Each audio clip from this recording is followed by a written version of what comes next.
Melawan Newcastle bisa jadi momen terakhir Stefano Pioli sebagai pelatih AC Milan. Masa depan Stefano Pioli di AC Milan semakin tergantung pada hasil pertandingan berikutnya, setelah serangkaian kekalahan mempertanyakan posisinya sebagai manajer. Meskipun spekulasi tentang pemecatan telah muncul, keputusan apapun ditunda hingga pertandingan melawan Newcastle berakhir. Kekalahan telak atas Atalanta menyoroti kelemahan pertahanan yang mengkhawatirkan, ditambah dengan perubahan taktis yang kurang produktif meski tim menghadapi krisis cedera. Melawan Newcastle, Milan harus meraih kemenangan dan berharap Borussia Dortmund mampu mengalahkan Paris Saint-Germain untuk melangkah ke babak 16 besar Liga Champions. Namun jalan menuju fase selanjutnya sangat sulit dan Pioli harus menunjukkan prestasi terbaiknya untuk menyelamatkan posisinya. Franco Ordine dalam editorialnya untuk Il Giornale mengindikasikan bahwa keputusan terkait masa depan Pioli akan diambil setelah pertandingan melawan Newcastle United. Kegagalan di Liga Champions, bahkan mungkin absennya dari Liga Eropa, akan memiliki dampak finansial yang sangat besar bagi klub. Dengan jendela transfer Januari di depan mata, membawa manajer baru sebelumnya dapat menjadi langkah yang strategis. Pertanyaannya, apakah manajemen AC Milan berani melakukan perubahan signifikan di pertengahan musim? Mengingat resiko pergolakan pemain serta implikasi yang mungkin terjadi di dalam tim.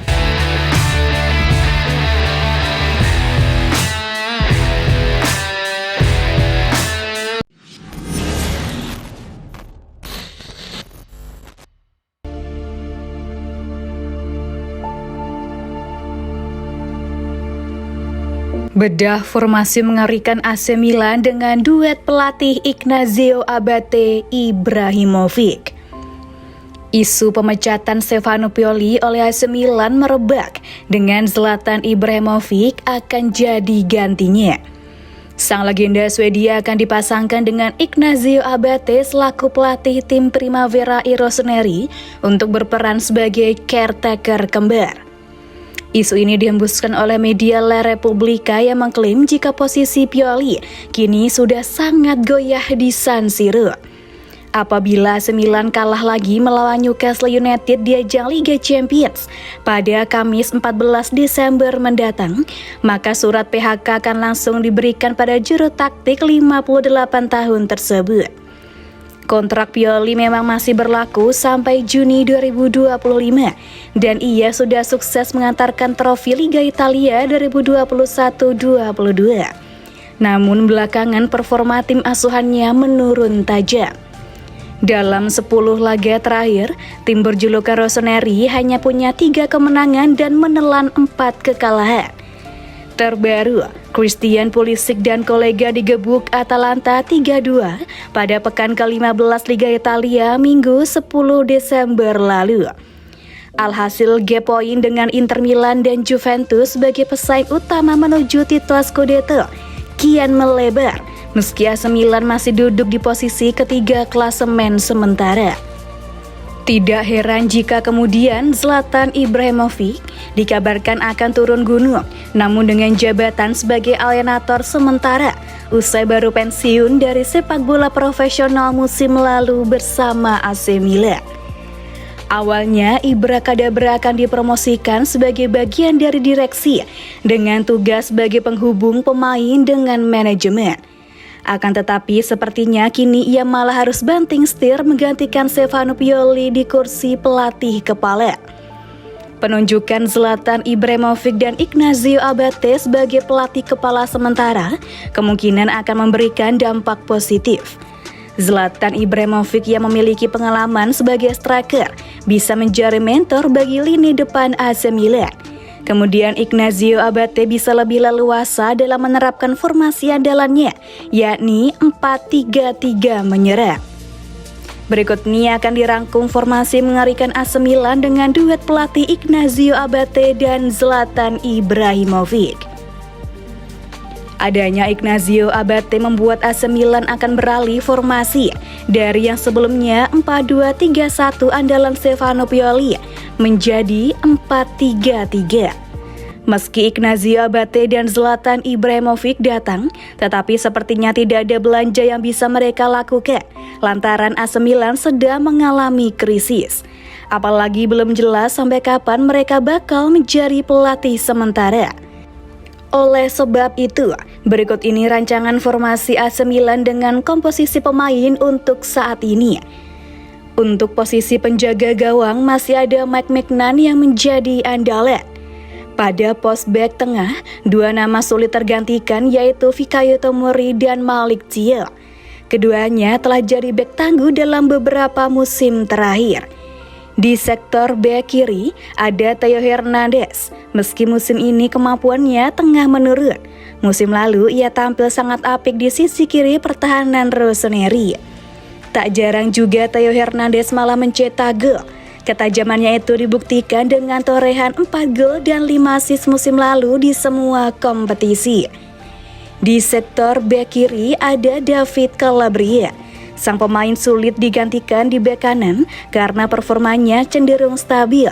Ditambah lagi ia mengemban ban kapten. Kemudian di posisi tengah, trio Ruben Loftus-Cheek, Tijani Reinders dan Yunus Musah akan jadi andalan Pioli. Ketiganya sudah terbukti tangguh dalam menjaga lapangan tengah. Sedangkan di lini depan, AC Milan masih mengandalkan satu penyerang dan dua penyerang sayap mereka, yakni Rafael Leao, Christian Pulisic, dan Olivier Giroud.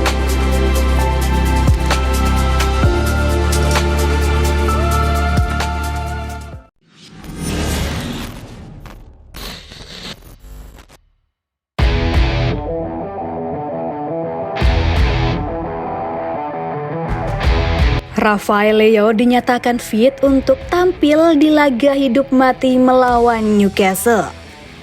Kabar baik bagi AC Milan jelang pertandingan melawan Newcastle United di Liga Champions. Rafael Leao telah dinyatakan fit untuk memulai sebagai pemain inti, meskipun masalah cedera masih menghantui lini pertahanan Rossoneri. Pertarungan ini akan dimulai di St. James Park pada hari Kamis 14 Desember pukul 3.00 WIB. Untuk bisa melaju ke babak 16 besar, Milan harus meraih kemenangan dan berharap Paris Saint-Germain menelan kekalahan dari Borussia Dortmund. Leao telah absen sejak cedera paha saat melawan Lecce pada 11 November lalu. Namun setelah menjalani tes dan kesembuhan penuh minggu ini, ia siap tampil. Meskipun tidak turut ambil bagian dalam kekalahan melawan Atalanta, latihan persahabatan di Milanello kemarin telah memberikan bukti gemilang atas kesiapannya. Dengan demikian, Leao akan bergabung sebagai starter bersama Olivier Giroud dan Christian Pulisic di lini serang Milan. Namun kekhawatiran masih terfokus pada lini pertahanan. Simon Kjaer kembali berlatih terpisah hari ini dan diperkirakan masih harus absen dari pertandingan melawan Newcastle. Ini meninggalkan Fikayo Tomori sebagai satu-satunya bek tengah yang tersedia. Sementara Malik Thiaw, Pierre Kalulu dan Mattia Caldera masih dalam masa pemulihan cedera. Noah Okafor dan Marcos Portiello juga masih absen. Sementara Theo Hernandez akan kembali diposisikan sebagai bek tengah seperti dalam dua pertandingan terakhir AC Milan dengan Alessandro Florenzi di sisi kiri.